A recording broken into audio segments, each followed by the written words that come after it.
Hey everybody, what's going on? Happy Thursday. It's me, Julia. We're coming at you for our final module of this class, discussion number 5, going over dynamic warm-ups and movement drills. This week, instead of making a really tedious video that takes forever to edit and put text on, I've decided just to talk to you, just to make it a little bit easier.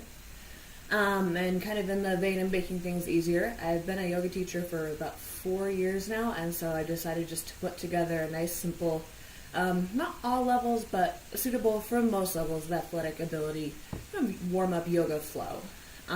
So we'll go over the basics with that, a couple of movements that we have there. It can be done in under 5 minutes. And then along with that, we'll go over, again, some of those common misalignments, and then also just some simple modifications that you can make. So we'll go ahead and get started. And so to start off, on all fours here, quadruped position. Go ahead and even your weight out between both of your hands, both of your knees, and tuck your toes underneath instead of letting your feet be flat.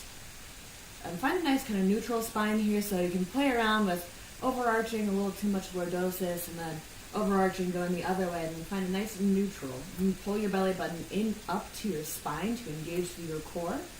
And we'll start off with either a bird dog, as it's called, or in yoga, this is also sometimes known as spinal balance, meant to engage your deep core muscles, so transverse abdominis. Also work through the multifidus, so those deep core muscles on the posterior aspect of the trunk, along with glute max. So exhale all of your air first. With an inhale, extend one leg straight back. And something that you see pretty often here is someone doesn't have strong glutes, so kind of roll the hip open, so make sure that you steer the pinky toe down, level off through the hips, and then once you've found that stability, reach the opposite arm forward. And to really stabilize through your core, your muscles need to be strong enough that your lumbar spine, your low back doesn't actually move at all when you're doing this. So hold here for 1 second, breathe in, and then with an exhale, tuck and round in. Now you're working into the more superficial core muscles, getting a little bit of rotation too, as you move kind of across different sides of the body. So 5 repetitions of that. Reach back out, and then hug it back in.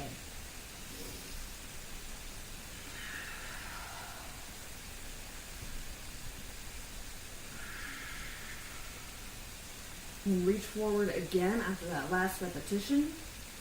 Exhale to plant the left hand down, and we'll move into a side plank variation, just warming up, so you want to keep this knee down on the ground. Roll open, reach up in here, you can kind of move through the wrists. You can take a nice couple of circles with the shoulders. Just play around with what feels good. Somebody a little lower level might want to have that foot down so they can focus more on the arm motion and on firing up through the obliques, even that bottom glute med. Somebody a little higher, you can go ahead and add the leg lift. They can add a couple of pulses here. If you have somebody who wants more mobility, reach back. You can take a quadricep stretch on that side. So once you've played around with what you need, go ahead and come back, and then back to all fours. And of course, you have to work on the other side too.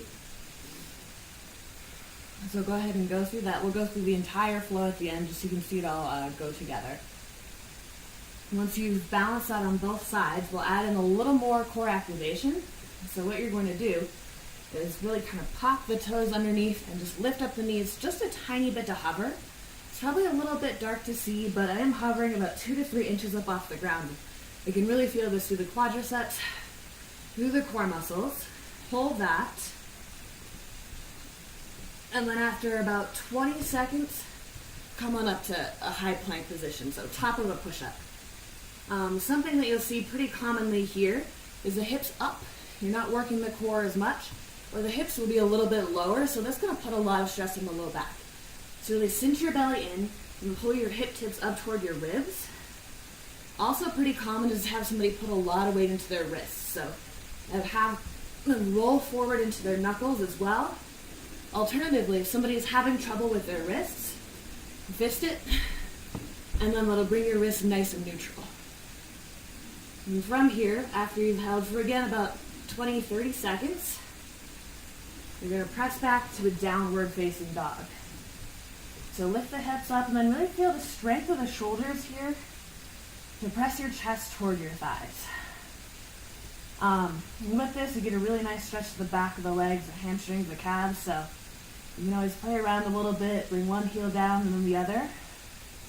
A lot of people have the tendency in this pose to force the legs straight, and if you're tight to the hamstrings, it'll make you curl a lot through the lower back. So soften the knees, slide the shoulders together and then down toward the back pockets, and breathe. A nice little flow with that. Inhale, lift up to your heels. Exhale, hover the knees. Inhale to high plank. And exhale to downward facing dog. And go through that little part of the flow maybe 5 times. And then you can move on. So now we'll work into the hips a little bit more. We've done a good job strengthening the core and kind of warming up through the shoulders. Inhale to lift the right leg up. This is another misalignment where you'll see the hip kind of roll open if the glutes are weak. So roll the toes down. And then exhale to step through. You can hold it in a high lunge here just for a moment, but we're actually going to come down to the back knee. Once you're down to the back knee, inhale, reach the arms up. Get a nice stretch to the front of the left hip, in front of the torso, and feel the shoulder blades come together and behind to lift the chest. And take a breath in.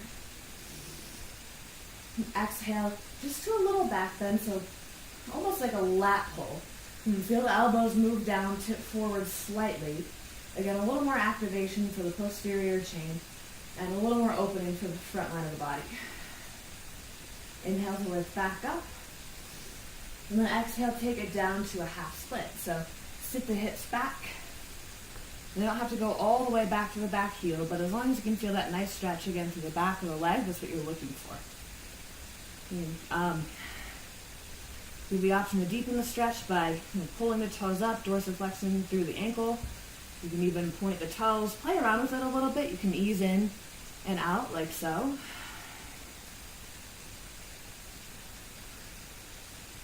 And then we'll make that into just a little flow. So inhale and come back up. This time making it a little more active. Exhale, lift the back knee. You can take your same stretch here. Inhale, come back, lift all the way back up. And exhale to the fold. So options here. And from your lunge, you can add a little bit of rotation, like so. You can add a little bit of lateral flexion to the spine. So just play out with whatever feels good. And this can be a warm-up for a lot of different things. It can be a warm-up for a little more yoga. It is meant to kind of work all the major joints in the body and open up just a lot of muscles that might be a little bit tight. So now I'll go through putting it all together just so you can see what it looks like.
So there you have it, just a nice quick little warm-up done that you can do just about anywhere.